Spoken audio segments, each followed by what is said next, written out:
24 अवतार तो ठाकुर जी के हैं ही हैं, ये 25वां अवतार जो अर्चा अवतार है ये ठाकुर जी ने क्यों धारण किया?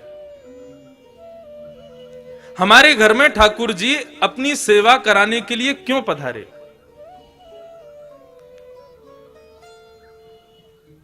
इसके पीछे एक बहुत सुंदर भाव है, सावधानी से सुनिएगा। पूज्य गुरुदेव भी बैठे, उनसे भी निवेदन। दास के मन में ठाकुर जी की सेवा करते हुए एक भाव आया, तो मेरी इच्छा हुई कि मैं उस भाव को कहूं कि ठाकुर जी सबके यहां सेवा कराने के लिए हर घर में क्यों विराज रहे हैं। आप पूरे नाथ द्वारा को देख लो, हर घर में ठाकुर जी का चित्रपट ही सही विराज रहा होगा। वृंदावन तो प्रसिद्ध है, घर घर तुलसी ठाकुर सेवा, दर्शन गोविंद जी को, अलीरी मोहे लागे वृंदावन नीको। क्यों विराज रहे हैं ठाकुर जी हम सबके घर में? देखो, हम लोग जब वैकुंठ जाएंगे तो है ही, कोई रोक तो रहा नहीं हमको।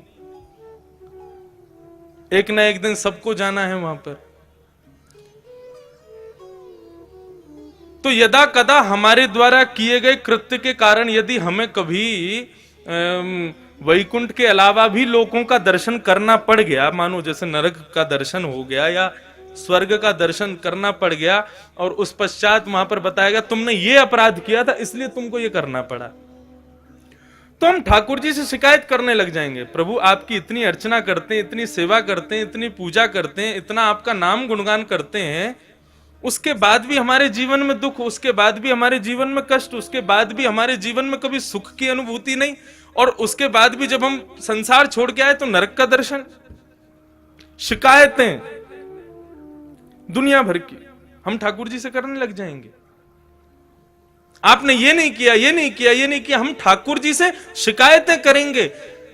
भगवान बोले ये मुझसे शिकायत करे उससे पहले इसके यहां अर्चावतार रूप धारण करके बैठ जाओ इसके घर में। क्यों? बोले कभी ना कभी ये भी तो अपराध करेगा। सर्दी में कभी मुझे ठंडे जल से नहला देगा, भयंकर सर्दी में कभी मुझे हो सकता है पतला वस्त्र पहना दे, मुझे ठंडी लगे उससे। भयंकर गर्मी में खुद तो एसी में बैठेगा, मुझको पंखा भी नहीं चलाएगा, बिजली का बिल बढ़ जाएगा, मंदिर का पंखा बंद ही रहने दो। ये सारे अपराध ये करेगा मेरे साथ में, लेकिन मैं कभी शिकायत नहीं करूंगा। क्यों? हिसाब बराबर करने के लिए आया हूं, तुझे शिकायत करने योग्य छोड़ूंगा नहीं मैं। तुम भगवान से कुछ कह नहीं सकते कि भाई आपने ऐसा क्यों नहीं किया, आपने ये दुख क्यों किया। भगवान बोले तेरी शिकायत पूरी हो गई, अब मैं करूं शिकायत। भोग बनाते समय सब्जी देख करके भोग लगने से पहले ही तेरा मन ललचा गया था। एक बार